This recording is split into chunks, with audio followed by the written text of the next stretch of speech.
बिस्मिल्लाहिर्रहमानिर्रहीम। अस्सलाम वालेकुम नाज़रीन। एक बड़ा ही मशहूर जुमला है कि कानून मकड़ी का वो जाला है जिसे अमीर लोग फाड़ कर निकल जाते हैं और गरीब इसमें फंस जाते हैं। और इसकी प्रैक्टिकल एग्जांपल्स हमने अपनी आँखों से पाकिस्तान में, बल्कि इस्लामी जमहूरिया पाकिस्तान में होते हुए अक्सर देखी हैं, देखते आ रहे हैं। हाल ही में एक ऐसा ही वाक़या हुआ है कि कुछ देर पहले बड़ा मशहूर एक वाक़या हुआ, अफसोसनाक और इंसानियत सोज वाक़या, कि होटल में उस्मान मिर्ज़ा नाम का एक शख्स एक लड़की को बरहना करके उसको हरासा करता है, जिनसी ज़्यादती करता है वगैरह वगैरह। और ये सारी की सारी वीडियो सोशल मीडिया पर मौजूद है, लोगों ने देखी है और इसकी बेसिस पर नोटिस लिए गए, FIR दर्ज हुई, मुकदमा दर्ज हुआ, केस चला। अब अचानक से क्या हुआ कि उस लड़की ने, जो विक्टिम थी, उसने ऑनरेबल कोर्ट में बयान दिया कि जी मैं इस केस की पैरवी नहीं करना चाहती, मेरे साथ कुछ हुआ ही नहीं था, मैं उस्मान मिर्ज़ा और साथियों को जानती नहीं हूँ, ये सारा का सारा जो भी हुआ है पुलिस ने खुद किया है।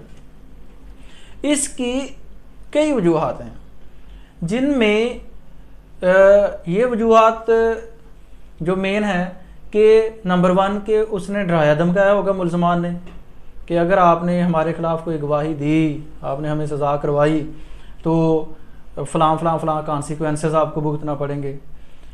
दूसरी बात ये हो सकती है कि उन्होंने भारी पैसे दे दिए होंगे, रिश्वत दे दी होगी और इसलिए वो लड़की जो है अपने बयान से मुकर गई। या फिर ये भी एक आंसर शायद हो कि लड़की अपनी इज्जत की खातिर के जो मीडिया पे इतनी बातें आ रही हैं उससे बचने के लिए उसने ये काम किया हो।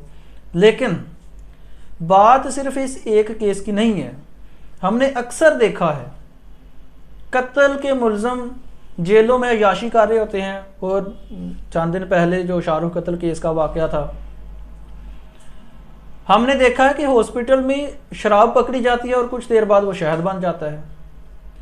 ये है वो लोग जो कानून के जाले को फाड़ कर निकल जाते हैं,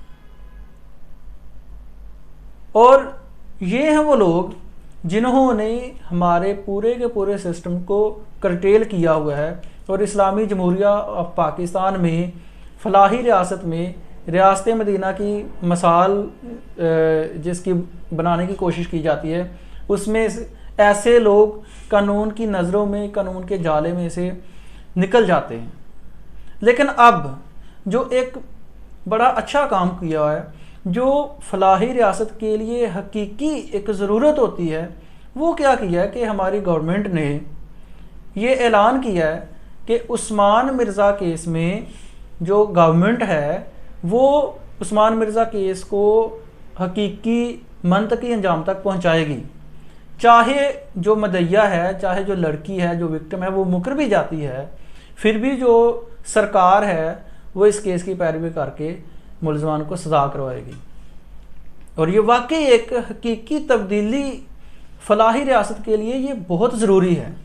और ये मैं आपके नॉलेज में इजाफा करना चाहता हूँ, बीइंग अ प्रोफेशनल लॉयर, कि ये गवर्नमेंट ने कोई एहसान नहीं किया, ये रियासत की ज़िम्मेदारी है, ये गवर्नमेंट की ज़िम्मेदारी है, बल्कि इस काम के लिए पूरा डिपार्टमेंट है, प्रोसिक्यूशन डिपार्टमेंट।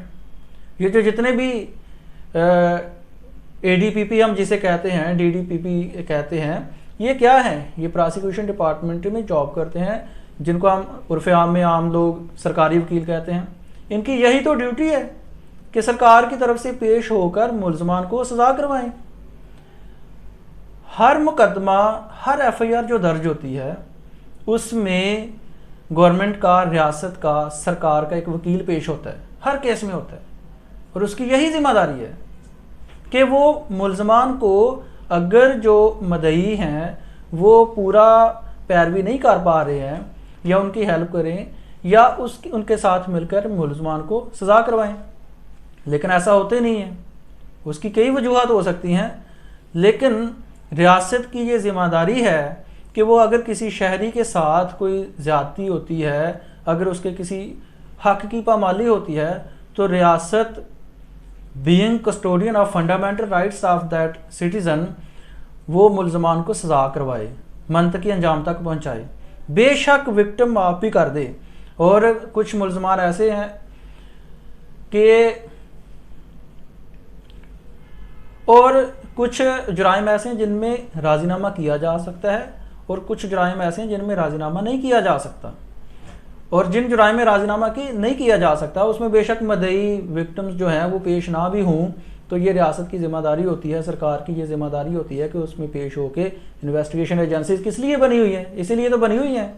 بلکہ اس کیس میں تو ان کو بھی سزا دینی چاہیے جو مکر گئے ہیں اب اس کام سے, تاکہ وہ عثمان مرزا وغیرہ کو یہ راستہ دے رہے ہیں کہ ٹھیک ہے جی بھائی آپ پیسے دیں, آپ ڈرائیں دھمکائیں, کسی اور کے ساتھ بھی ایسا واقعات کریں. یہ تو ملزمان کو ایک لائسنس دینے کے برابر ہے, ان کو انکرج کرنے کے برابر ہے.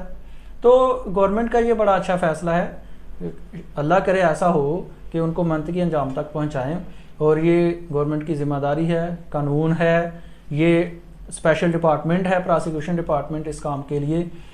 قانون پہلے بھی موجود ہے پاکستان میں, ہر قانون موجود ہے.